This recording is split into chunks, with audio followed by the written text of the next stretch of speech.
और मैं हूं प्रिया। खबरों की शुरुआत करें उससे पहले आइए देख लेते हैं क्या है आज की सुर्खियां।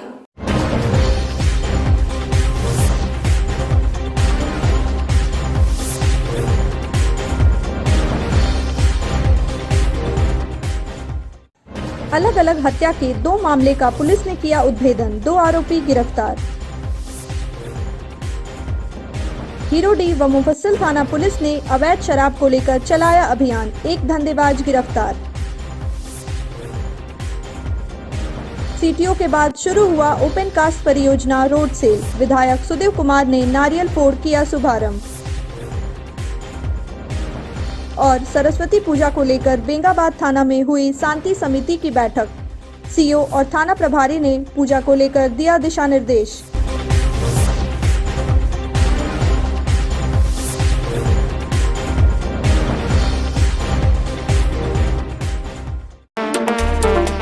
गांडे थाना क्षेत्र के रंगमाटी टांड के किरकिया में बीते 26 जनवरी को वृद्ध महिला के शव मिलने के मामले का पुलिस ने पर्दाफाश कर लिया है। बुधवार को बरवाडे स्थित पुलिस लाइन में एसडीपीओ अनिल कुमार सिंह ने प्रेस वार्ता कर पूरे मामले की जानकारी दी। उन्होंने बताया कि 80 वर्षीय वृद्ध महिला के शव मिलने के बाद मृतका के बड़े पुत्र सोमाय टुड्डू के फर्द बयान पर कांड संख्या 3/21 दर्ज कर पुलिस त्वरित अनुसंधान शुरू किया। अनुसंधान के क्रम में हत्या मामले में छोटे पुत्र चुड़का टुड्डू की संलिप्तता पाई गई। पुलिस ने जब उससे गिरफ्तार कर पूछताछ किया तो उसने हत्या की बात स्वीकार की। दिनांक 26/1/2021 को गांडे थाना क्षेत्र के रंगामाटी टांड इरकिया में एक अज्ञात महिला जिनका उम्र करीब 80 वर्ष था का शव पाया गया था। उनके पुत्र सुमाय टुड्डू के फर्द बयान के आधार पर गांडे थाना कांड संख्या 3/2021 दिनांक 26/1/2021 धारा 302, 201, 34 भादवी अज्ञात के विरुद्ध दर्ज किया गया था। कांड का त्वरित अनुसंधान करते हुए कांड का उद्भेदन किया गया। इस कांड में उनके छोटे पुत्र चुड़का टुड्डू की संलिप्तता पाया गया। उन्होंने अपना स्वीकारोक्ति बयान में घटना को स्वीकार किया कि उनके द्वारा एक घटना कारित किया गया है।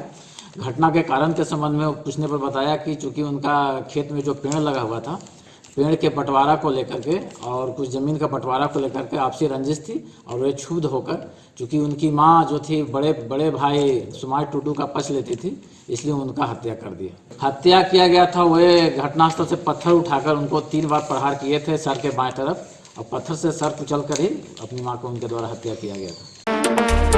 बीते 10 जनवरी को ट्रक चालक के हत्या मामले का उद्भेदन कर पुलिस ने हत्यारोपी को गिरफ्तार कर लिया है। बुधवार को एसडीपीओ अनिल कुमार सिंह ने प्रेस वार्ता कर इसकी जानकारी दी। उन्होंने बताया कि ट्रक चालक प्रदीप कुमार की हत्या कर दी गई थी। पुलिस ने इस मामले की जांच की तो पता चला कि खलासी ने ही ट्रक चालक की हत्या की थी। इस मामले में पुलिस ने आरोपी गौरव पासवान को बिहार के गया जिले से गिरफ्तार कर लिया है। वहीं हत्या में प्रयुक्त औजार, मोबाइल आदि बरामद किया गया है। 10/11 रात के जनवरी में घटना 21 को घटना घटी थी। इसमें ट्रक नंबर NL 01 के 1455 के चालक प्रदीप कुमार की हत्या अज्ञात व्यक्ति के द्वारा कर दिया गया था। इसमें भी कांड का अनुसंधान त्वरित गति से करते हुए कांड का उद्भेदन किया गया। इसमें एक व्यक्ति गौरव पासवान, पिता रविकांत पासवान, साकी पुनामा थाना वजीरगंज जिला गया बिहार को गिरफ्तार किया गया। उसने अपने कांड में संलिप्तता स्वीकार किए और हत्या में प्रयुक्त औजार और मोबाइल, वोटर कार्ड, आधार कार्ड सब कुछ बरामद किया गया है। अब इसमें भी एक ही व्यक्ति की संलिप्तता थी, अभियुक्त की संलिप्तता थी, जिनकी गिरफ्तारी हो चुकी है। एक पैसा को लेकर के हत्या हुई थी, पैसे के लेकर के कुछ विवाद था आपस में, उसको लेकर के उसने हत्या कर दिया था। सीटीओ मिलने के बाद बुधवार से गिरिडीह सीसीएल के ओपन कास्ट परियोजना में रोड सेल को सीसीएल प्रबंधन द्वारा चालू किया गया। परियोजना का पुनः शुभारंभ गिरिडीह सदर विधायक सुदेव कुमार सोनू ने नारियल फोड़कर व ट्रकों को हरी झंडी दिखाकर किया। गौरतलब है कि सीटीओ की अवधि समाप्त होने के कारण ओपन कास्ट और कबरीबाद दोनों जगह कोयला उत्पादन पूरी तरह से बंद हो गया था, जिसके बाद ओपन कास्ट परियोजना का सीटीओ निर्गत होने में गिरिडीह विधायक सुदेव कुमार सोनू ने अहम भूमिका निभाई थी। इस दौरान विधायक ने कहा कि कबरीबाद परियोजना का भी प्रदूषण अनापत्ति प्रमाण पत्र जो विगत 2 वर्षों से लंबित पड़ी है, उसे भी जल्द से जल्द निर्गत करने की कवायद प्रबंधन व हमारे द्वारा जारी है।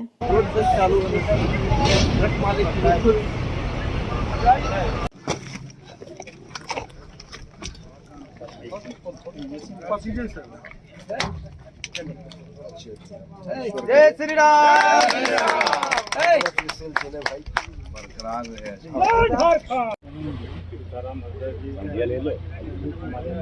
एसोसिएशन के तमाम पदाधिकारी, हमारे कोलेरी मजदूर यूनियन के हमारे अगुआ साथी हों, वो लेबर मजदूर हों, ट्रक ओनर्स एसोसिएशन के लोग हों, ये तमाम लोग आप लोग अंशधारक हैं। ये कोलेरी चलेगी तो सब लोगों को मिलेगा और सब कुछ चलेगा। गिरिडीह का ये इकलौता मेगा इंडस्ट्री है, जिस इंडस्ट्री का जिंदा रहना गिरिडीह के लिए बहुत जरूरी है।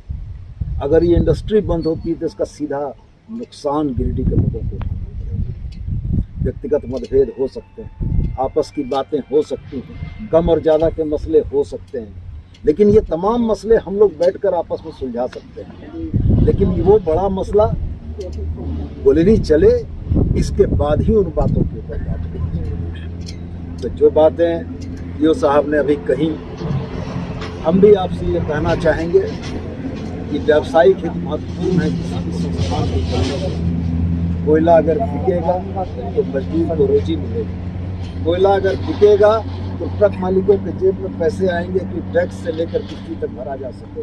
कोयला अगर बिकेगा तो उस राजस्व से इस इंडस्ट्री के चलने का रास्ता है। हम भी आपके स्टेक होल्डर हैं इसके लेवल पे, लेकिन हम ऐसे स्टेक होल्डर हैं जिसको इसके अंश से कोई उम्मीद नहीं है, कोई अपेक्षा नहीं है, लेकिन चूंकि आपकी अपेक्षा यहाँ से जुड़ी हुई है तो आपके हितों की रक्षा के लिए हम यहाँ से जुड़े हुए हैं कि हम ये चाहते हैं कि इंडस्ट्री चले। मैंने पीओ साहब को कहा कि जिन मुद्दों पर परेशानियां हैं आप पूर्व में अवगत कराएं, जिला प्रशासन का सहयोग हो, मेरा सहयोग हो, जिस सहयोग से कोलेरी का जहाँ भी बेहतरीन हम लोग कर सकते हैं हम निश्चित रूप से करेंगे और आप भरोसा रखें इस बात पर। तो मैं तो बस यही कहना चाहूँगा कि जो पीओ साहब ने कहा कि अगर 1,28,000 टन के प्रोडक्शन में 15,000-16,000 टन का उठाव होता है तो कहीं ना कहीं ये भी चिंता की बात है, और इसका बेहतर निदान ट्रक ओनर्स एसोसिएशन के लोग ही निकाल सकते हैं कि उठाव कैसे बढ़े, क्या रास्ता हो।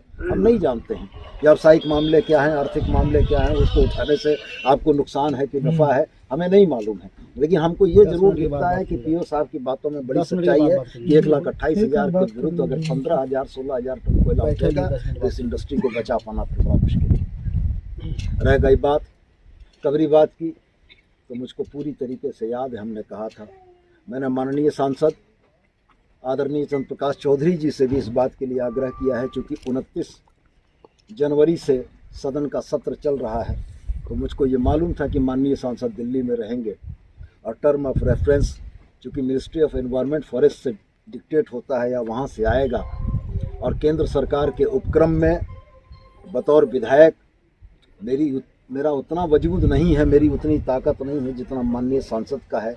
इसलिए हमने माननीय सांसद से आग्रह किया था कि सत्र के दरमियान सर जब आप दिल्ली में रहेंगे हम आ जाते हैं और हम लोग दोनों मिलकर एक सामूहिक प्रयास करते हैं कि कबरीबाद का टर्म ऑफ रेफरेंस डिक्टेट करा, जिसके आधार पर यहाँ हमें सीटीओ लेने में सहूलियत हो और इतने सालों से ये जो मसला चला आ रहा है इस मसले का एक सुखद समाधान निकले। तो मैं आपको भरोसा दिलाता हूँ कि अगले हफ्ता में मैं दिल्ली रहूँगा, माननीय सांसद को लेकर मिनिस्ट्री ऑफ एनवायरनमेंट फॉरेस्ट जाऊँगा और अपने तरफ से पूरा प्रयास इस बात का होगा कि कबरीबाद का भी टर्म ऑफ रेफरेंस आ जाए। हमारे झारखंड कोलोरी मजदूर यूनियन की तरफ से एक मांग पत्र दिया था गिरिडीह सीटीओ, जो 31 दिसंबर का ख़त्म हो गया था। सदर विधायक को दिए थे एक मांग पत्र। उनकी प्रयास से यहाँ के मजदूरों को, यहाँ का ट्रक मालिकों को और गिरिडीह कोलोरी को और इस क्षेत्र के लिए वो इतने चिंतित थे, जितना जल्दी से जल्दी हो सका उन्होंने यहाँ का सीटीओ के लिए, यहाँ के कोलोरी के हित के लिए पुनः ही उन्होंने लग करके संघर्ष के तहत सीटीओ दिलाया। दूसरी है कि जैसे आज हमारे गिरिडीह कोलोरी घाटा की कगार पर कर रहे हैं, हमारे प्रबंधन भी और हमारे विधायक भी दोनों चिंतन में है कि किसी भी तरह से गिरिडीह कोलोरी को घाटा को पार करना है। इसके लिए हमारे जहां भी सहयोग की जरूरत पड़ेगा हमारा यूनियन की ओर से हम भी तैयार है, हमारे सदर विधायक भी तैयार है।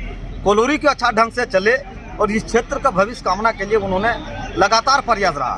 अभी हमारे 500 टन जो मिला है कोयला, उसको रोड सेल के माध्यम से उठाएंगे। आगे हमारा 10,000 टन का बिडिंग हो चुका है, वो भी रोड सेल के माध्यम से हम लोग उम्मीद करते हैं कि वह भी 10,000 उठाएंगे। हम प्रबंधन की ओर से मांग करते हैं कि ROM के जैसे कोयला हमारा जो लगता है वह ROM को ROM के तरह दे, ताकि उससे हमारे ट्रक लोडिंग मजदूर, ट्रक मालिक लोग वो उसे मार्केट में ले जा करके बेच सके और हमारे यहाँ गिरिडीह कोलोरी का कोयला उठ सके, इसको घाटा उभारने में कारगर हो। अवैध शराब कारोबार की रोकथाम को लेकर पुलिसिया कार्रवाई जारी है। इसी कड़ी में बुधवार को हीरोडीह पुलिस ने रेम्बा में कार्रवाई कर 1 क्विंटल जावा महुआ को नष्ट कर दिया। बताया गया कि गुप्त सूचना पर पुलिस ने रेम्बा स्थित मठ के पीछे के मैदान में रखे जावा महुआ को नष्ट कर दिया। बता दें कि धंधेबाजों ने जावा महुआ को डब्बे में बंद कर जमीन के नीचे गाड़ कर रखा था।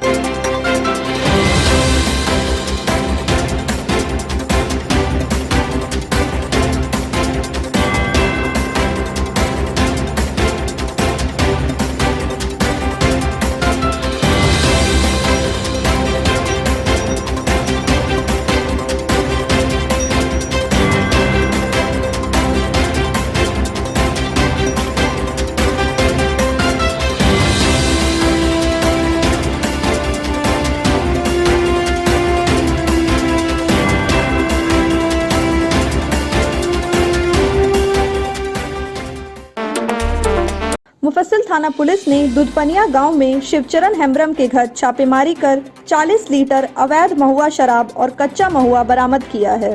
पुलिस ने इस मामले में पाटकहिर गांव निवासी लूटन मरिक को गिरफ्तार भी किया है। मुफस्सिल थाना के ASI प्रमोद प्रसाद ने बताया कि वरीय पुलिस पदाधिकारी के द्वारा अवैध शराब के खिलाफ कार्रवाई करने का दिशा निर्देश था। इसी आलोक में मंगलवार की शाम थाना क्षेत्र के पाटकहिर गाँव पहुँचने पर एक व्यक्ति द्वारा महुआ शराब ले जाया जा रहा था।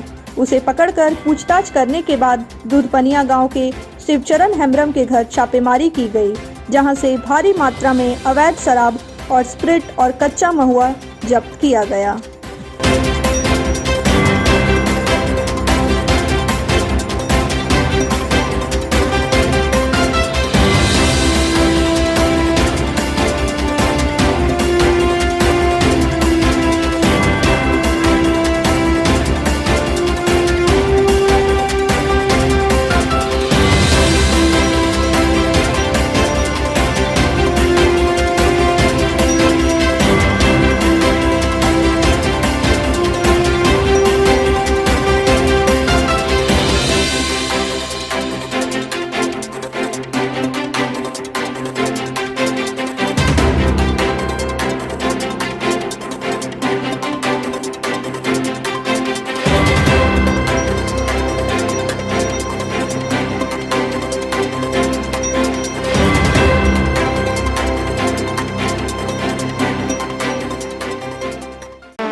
शहरी क्षेत्र के पचम्बा में बुधवार को तुलिका हीरो शोरूम का उद्घाटन धूमधाम से किया गया।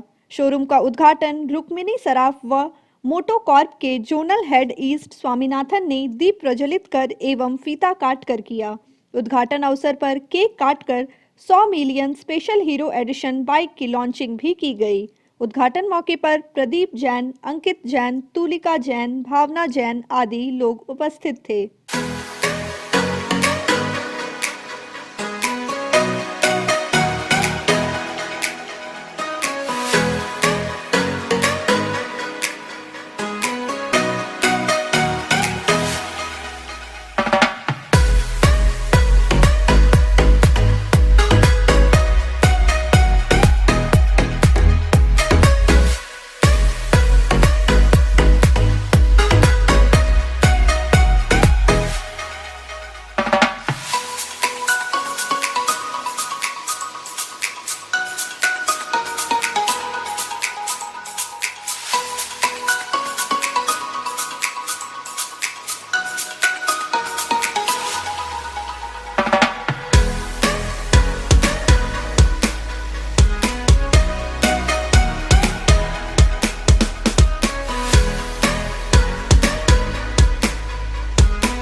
आए हुए हमारे जोनल हेड स्वामीनाथन जी, हमारे senior area manager Shri Vyasrao ji, हमारे area service manager Shri Rajendra Teli ji, area office and zonal office के और हमारे ऑफिसरगण,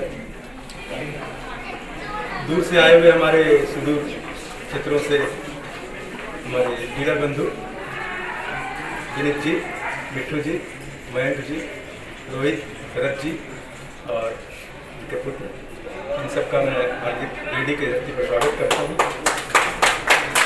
यहाँ पर आए हुए हमारे सारे परिवार के सदस्य, हमारे मित्र बंधु, हमारे शहर के गणमान्य व्यक्ति, हमारे शांति हीरो के सदस्यगण, हमारे साथ काम करने वाले लोग, इन सबका मैं हार्दिक अभिनंदन करता हूँ, हार्दिक स्वागत करता हूँ। आप सबों की प्रेरणा से 2000 से हम लोगों ने ऑटोमोबाइल बिजनेस शुरू किया था। आज 20 साल के बाद हम लोगों ने एक और नया आयाम इसमें जोड़ा है और हमारे श्रद्धेय श्री ब्रिजलाल जी मुंजाल जो हमारे चेयरमैन थे, उनके मार्गदर्शन पर और हमारे करंट चेयरमैन श्री पवन जी मुंजाल के मार्गदर्शन से हम लोग हीरो की एक अलग छवि शहर में बनाने की सतत प्रयास करते रहे हैं और आगे भी करते रहेंगे, ऐसा हमें अपने आप पर पूर्ण भरोसा है और पूर्ण विश्वास भी है। यहाँ के शहर के लोगों की जो हमारे साथ आकांक्षाएं हैं, उन्हें हम निरंतर उसमें सुधार करते रहेंगे और हमारे कई अफसरों ने हमें समय समय पर यह एहसास दिलाया है कि क्षमताओं का कोई लिमिट नहीं होता। आप छोटे जगह में भी रह करके बड़ी कल्पनाएं कर सकती हैं और उसे प्राप्त भी कर सकते हैं। इन्हीं सब विजनों के साथ में हम लोग आगे बढ़ते हैं और इसको पूरा करने की कोशिश करते हैं। आज से होने जा रहा है। तुलिका हीरो परिवार को शुभकामनाएं एवं बधाई देती हूँ।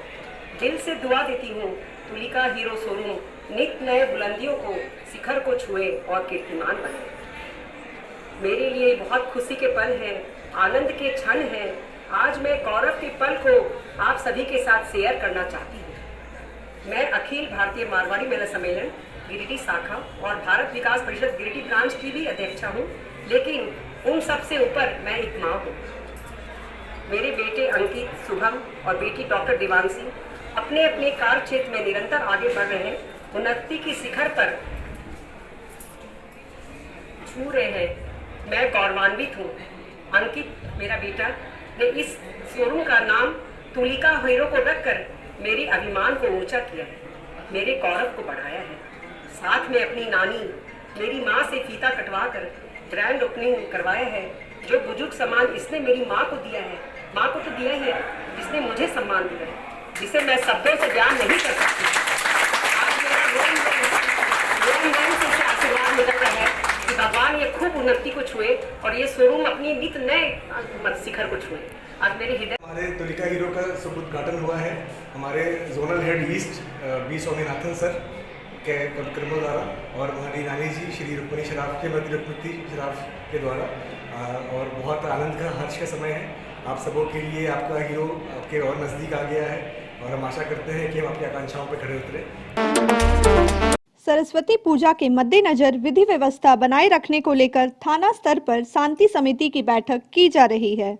बुधवार को बेंगाबाद थाना परिसर में सीओ संजय सिंह की अध्यक्षता में शांति समिति की बैठक संपन्न हुई। बैठक में सीओ ने सभी स्थानीय जनप्रतिनिधियों और गणमान्य लोगों को सरस्वती पूजा के दौरान शांति व्यवस्था बनाए रखने में अपनी भूमिका निभाने की बात कही। वहीं मौके पर मौजूद थाना प्रभारी श्रीकांत ओझा ने कहा कि पूजा पंडालों में अश्लील गीत बजाने वालों पर भी कार्रवाई की जाएगी। सरस्वती पूजा शांतिपूर्वक संपन्न हो, इसके लिए सभी लोगों को मिलकर काम करने की जरूरत है।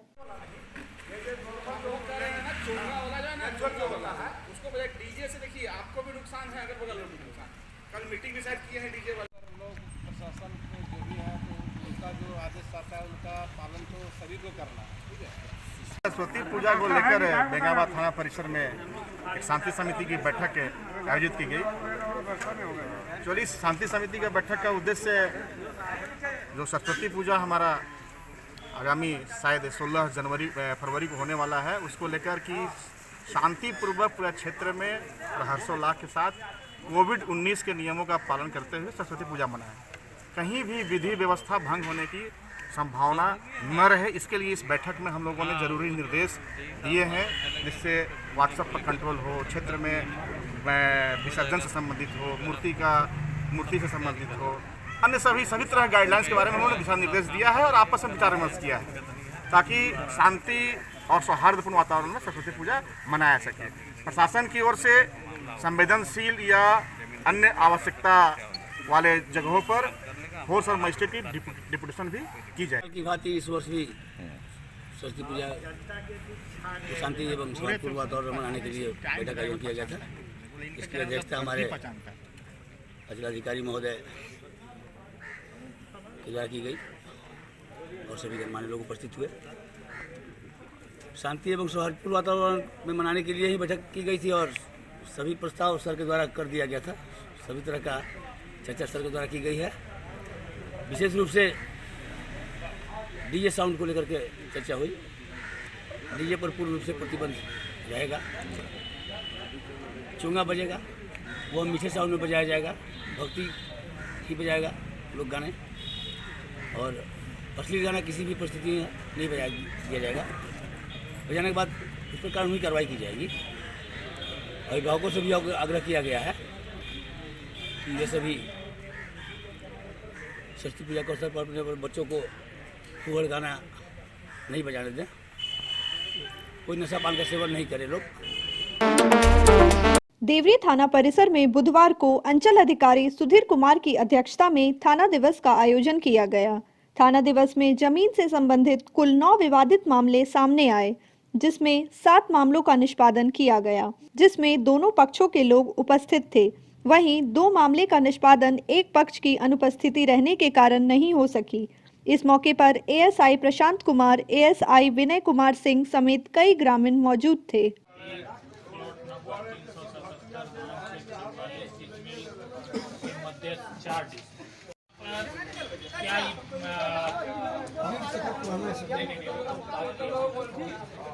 बाला देवी के पास कितना जमीन कल लेकर के पूछा जाइए तो यहाँ थाना में कि आप गुलाब साहब के बेटा हैं।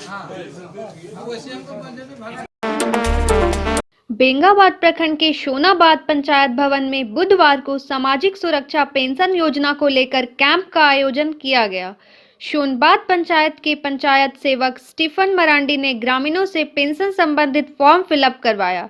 इस संबंध में स्टीफन मरांडी ने कहा कि बीडीओ के निर्देश अनुसार यह कैंप का आयोजन किया गया है। कैंप में विधवा, बुजुर्ग और दिव्यांग लोगों का पेंशन संबंधित फॉर्म जमा लिया जा रहा है।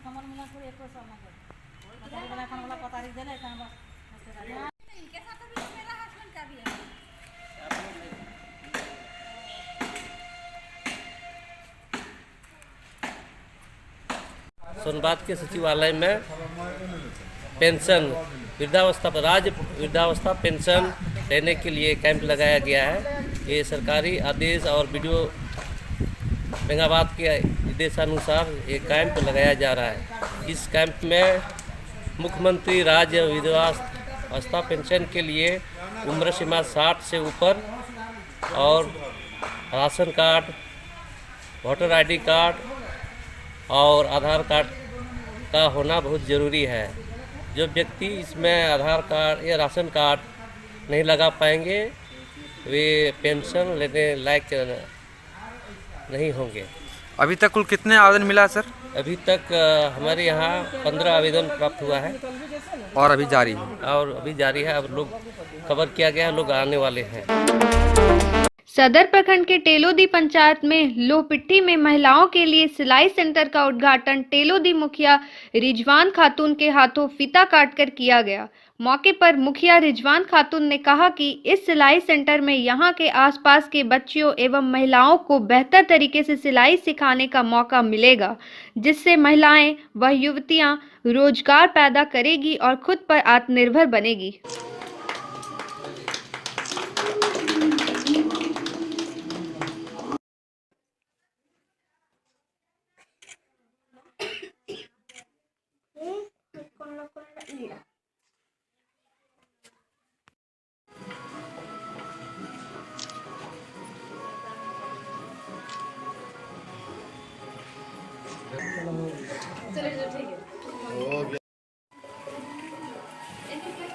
तो ग्राम लोहपिट्टी में एक सिलाई सेंटर का उद्घाटन किया गया, जो सुकन्या राहत फंड से किया गया है।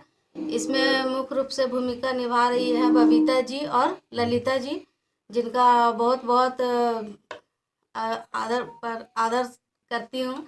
और ये महिलाओं को आगे बढ़ाने के लिए बहुत बढ़िया कदम बढ़ाया है, जो कि यहाँ सेंटर में खुलने के बाद यहाँ महिलाएं सिलाई का आनंद लेगी और बैठ करके यहाँ पे सिलाई से बच्चियाँ महिलाएं सभी यहाँ पे जो है सो इनका लाभ बहुत उठाएंगे। आज के बुलेटिन में बस इतना ही। ताज़ा तरीन खबरों को आप समृद्धसमाचार.com पर पढ़ सकते हैं। दीजिए हमारी पूरी टीम को इजाजत। नमस्कार।